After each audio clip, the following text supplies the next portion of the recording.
watanze amadosiye menshi biranka, wadepoje henshi biranka, imiryango yawe yaravyirutsemo biranka. Mugabo urumva uno munsi wogerageza Yesu, ndakwizeza mwizigira urabe, mugerageze nawe urabe. Turi hano dushobora gushinga intahe ko Yesu yatubereye umwizigirwa, kandi mu bihe bikomeye bigoye byo mu buzima agaseruka agatabara, tugasubira tugatwenga, tugasubira tukanezerwa. Ushobora kubura ahantu nawe ubwiwe wavuga ngo mbega no kubyokunda ko nsubira kugira umunezero mu mutima wanje, vyokunda ko nsubira nkatwenga, vyokunda. Nagira nabwira ngo birakunda Yesu ahashitse, ibintu birahinduka Yesu ahashitse.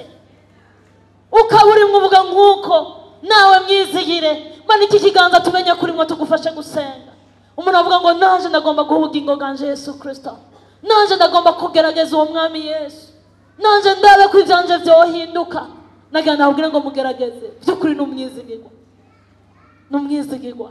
Ubugingo bwawe burahinduka bushaka, ivya kera birahera, ivyari vyarananiranye, ivyari vyarapfuye ashoboye kubizura. Mwizere, ibihe birahinduka kuko ashitse aho hantu. Mwizigire, urimwo umanike ikiganza tumenye kuri mwe tugufashe gusenga. Umuntu avuga ngo nanje ndagomba kwizigira uwo mwami Yesu Kristo, nanje ndagomba kumuha ubugingo bwanje, numva ngomba ko ivyanje bihinduka, numva narananiwe, nagiye muri abana bariya, nirutse hariya na hariya ndaruha, ariko no munsi nanje mbisemwo kumwizigira. Mwizigire, kandi ndakubwiza ukuri ntuzobubaye umuhombe, ahubwo uzobubaye umuhiza akomeye. Urimwo manika ikiganza tumenye kuri mwe tugufashe gusenga. Imana bahezagire. Ndabona bariko baramanika ibiganza, kugorora atabwoba, ushize amanga, ntawe ugutwenga, twese twaciye aho Yesu atugira neza turatabagwa. Nundi manika n'amahoro menshi, kandi Imana bahezagire. Nuwundi arimwo amanike, kandi ukugorore neza ushize amanga, ntugire ubwoba. Dufise umuvyeyi adukunda. Imana ihezagire abamaze kumanika ibiganza vyabo, kandi nawe ukaburimwo uvuga ngo nanje ndabigomba, nanje ndagomba kumwizigira, nagerageje kanshi biranka. Manika ikiganza ushize amanga, Yesu arakugirira neza, kandi uyo arakubona, abona ivyawe vyose, ubuzima bwawe bwose arabuzi. Imana ihezagire abamaze kumanika ibiganza, muhaguruke kugira ngo muruhuke kumanika, ariko kandi ntihaba hariho n'uwundi ahagurukane namwe. Imana ibahezagire cyane. N'uwundi yoba arimwo avuga ngo nanje ndagomba kuhereza ubugingo bwanje Yesu Kristo, nanje ndagomba gukizwa, nanje ndagomba gutabagwa, nagerageje kanshi, nagerageje vyinshi biranka, ariko ubu numva mfashe ingingo. Naba hari hanze mu vyiyumvire ko dufise Imana hagati muri twebwe, kandi iyo yatugendereye, uyo niwe ndiko ndakubwira ko ari umwizigirwa. N'uwundi yoba arimwo ahaguruke, ahagurukane naba, kugira ngo noneho nawe ubugingo bwiwe buhinduke bushasha. Birashoboka mu izina rya Yesu Kristo, birashoboka. Yesu ashobora kugutabara, kandi Yesu ashobora kukugirira neza. Imana ibahezagire. Nta bandi muntu bariko barahaguruka, musabe protokoli dufashe ibadushikanire hano imbere kugira ngo dusenge Imana. N'uwundi yoba arimwo azanane nabo, dukomera amashyi umwami wacu Yesu Kristo kugaba kugira ingingo bafashe. Ijambo ry'Imana rivuga neza ngo uyu munyabyaha umwe yihanye ngo mwijuru haba impundu. Mwijuru bariko baravuza impundu kugaba bihanye, kugaba bafashe ingingo yo guhinduka. Nawe ukaba urimwo, ukaba ugomba gutera umunezero ijuru, hagurukana nawe uze hano kugira ngo dusengane. Ushobora kuba waraguye, noneho vyaranse, warakijijwe ubivamwo, ariko kandi uno munsi urumva wasubira gufata ingingo, urumva noneho wasubira gusezerana na Yesu. Nawe karibu kugira ngo noneho ubugingo bwawe buhinduke ukundi. Imana ibahezagire cyane. Nawe niwe uvyumva mu mutima, niwemera ko Satani akwicarikaho, kandi noneho ngo akomeze kukugirira nabi. Nta cyiza na kimwe afise, nta neza n'imwe adufitiye, haba namba. Ako turafise umuvyeyi adukunda, uwo ni umwami Yesu Kristo. Uwo niwe ariko arasemerera ngo nimuze mwese abarushe n'abaremerewe ndabaruhura. Niwe ariko arasemerera, niwe ariko arasemerera. Nawe niwemera kuguma muri ako gatengo k'ivyaha, niwemere kuguma muri ako gatengo k'ingorane, nuvyemere. Ingo nariko ndamukubwira n'umwizigirwa, ntahemuka, ntahemuka, ntahemuka haba namba, ntahemuka. Ufise ikibazo ki? Ufise ingorane ki? Ni hehe vyankiye? Vy'ukuri nimba utarakizwa, ingugerageza Yesu nawe aca inzira hatagira inzira. Imana ibahezagire cyane. Nibaza ko abari mu bibanza nabo bamaze gukizwa, nahasigaye nimba wumva utarakizwa, karibu hano imbere. Imana ibahezagire. Ndagomba gusengana n'umundi mugwi wa kabiri, n'umuntu avuga ngo narakijijwe n'ivyo, ariko nanje numva nkeneye gutabagwa na Yesu. Numva ari ahantu ndamukeneye, numva hari ibintu turiko turagwana navyo, kandi numva Yesu wenyine ari we yontabara. Hari ingingo zananiye gufata, ariko kandi izo ngingo ndazumva neza ko ndiko ndazisabwa na Yesu.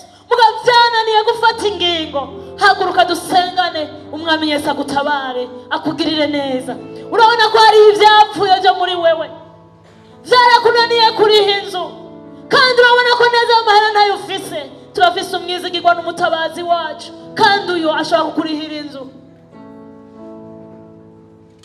Uyo ashobora kuzura ivyapfuye, uyo ashobora kuzura na rwa rugo rwawe. Vya bindi ubona umengo ntibigikunda, vya bindi ubona umengo ntibikibaho, hahandi wamengo wavuga ngo none nanje Yesu yombabarira, none nanje ubu Yesu yoba akinyemera. Naganda ubwire ngo arakwemera, mwizere gusa, arakwemera. Emera uce bugufi umusabe imbabazi, arakwemera kandi araza kukugirira neza. Mwereke ivyo bikuremereye, emera ubisohore, emera ubimubwire. Agufitiye umugambi mwiza, yadusezeraniye kandi yarabisezeranye, we ntazigera guheba. Hama kandi inzitiro zawe azihoza kw'amaso, ibyawe byose arabizi, gusa akeneye kumwizigira. Noneho ukamubwira ibikuremereye, noneho ukamubwira ibikugoye, n'umwizigirwa. Imana ibahezagire cyane. Turagomba gusenga Imana. Sabe pastor adufashe gusenga, ariko wumva wisengera ubwiwawe, wumva uhamagara iyo Mana, wumva uyibwira ngo ndakwizigiye Mwana, ndazi kuri Imana ishobora kungirira neza, ndazi kuri Imana ishobora kuntabara, ndazi kuri Imana ishobora guca inzira hatagira inzira. Uyibibwira uyizeye, hama noneho uyihereza umutima wawe, uyereke ibikugoye, iraza kugutabara. Imana ibahezagire cyane.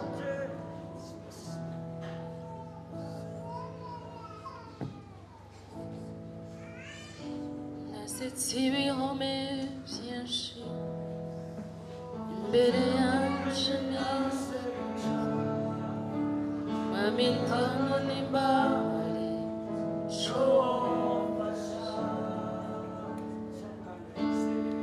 sinzi icyo nkwiye gukora, mwami wanje, mbere ntihabona, singiye guseruka, singifise inyishu, singifise inguvu, singishoboye kwigwanira.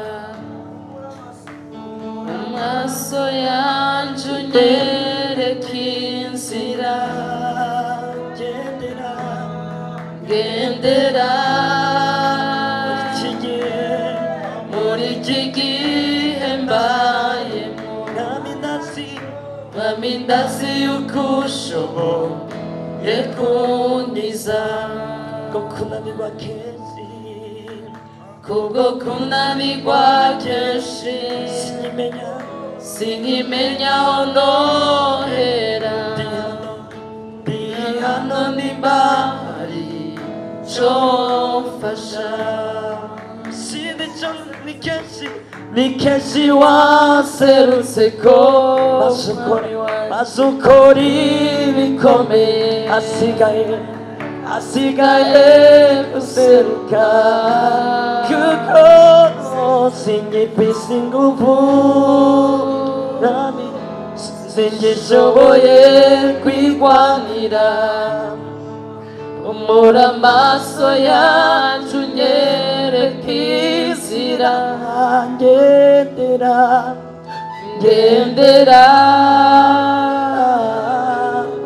muri iki gihe mbayemo. mwami ndazi yuko ushoboye kunkiza. Sengere hamwe wewe waje wifuza unyotewe Yesu, wifuza imbabazi ziwe, nyotewe imbabazi ziwe, nyotewe urukundo rwiwe, nyotewe kubohoka, nyotewe gutabarwa nawe, nyotewe kuba umwana w'Imana, nyotewe kuja mu ijuru. Wature rino sengesho ngira ndabarongoreremwo kugira ngo ridufashe kugiranira isezerano na Yesu no kumusaba imbabazi no gupfundika ubucuti butazovaho wewe nawe. Twature rero tuti mwami Yesu Kristo, ubivuge n'umutima wawe uti mwami Yesu Kristo, Mana nzima. Abari hano imbere dusubiremo kadutangure uvuge cane uti mwami Yesu Kristo, Mana nzima, ndakwizeye, ndagushimiye ko umpaye kuba imbere yawe, ndagushimiye ko umpaye kwitahura, none ndagusabye umbabarire. Ndakwizeye ko wambambiwe ku musaraba, ndakwizeye ko wapfiriye ibyaha byanje, kandi ndizeye ko wazutse, none ndaguhaye ubuzima bwanje. Nyakire mwami, ungire uwawe, unyuhagire, umanure umwanda w'ibyaha, umveko ibikorwa by'umwansi Satani bimveko. Mpisemwo wewe muremyi wanje, mpisemwo wewe muremyi wanje, kandi ndakwigabiye.